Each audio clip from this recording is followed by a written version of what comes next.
Magandang hapon po. Ito po ang resulta ng Lotto Draw ng 5 p.m. Miyerkules, January 10, 2024. Sa 2D Lotto 17, 5 in exact order.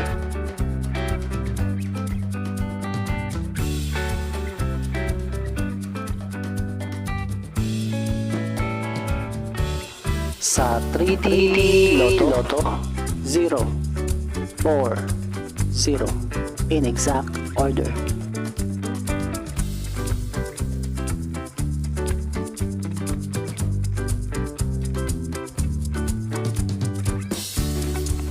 Ito po ang mga paalala sa mga Lotto winners at paraan kung paano makuha ang napanalunan.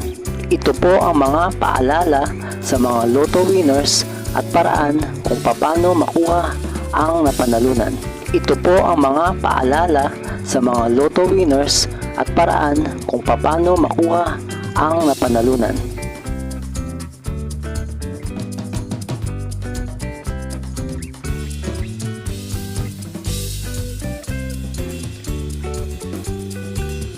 Kung nagustuhan mo ang video ito, please like, share, at isubscribe mo na yan para lagi ka updated sa mga bagong Lotto results ngayon. See you again later at 9 p.m. Lotto results para sa 2D Lotto, 3D Lotto, 4D Lotto, 6D Lotto, Super Lotto, Mega Lotto, Lotto 642, Grand Lotto, at Ultra Lotto. Thank you for watching this 5 p.m. draw Lotto results.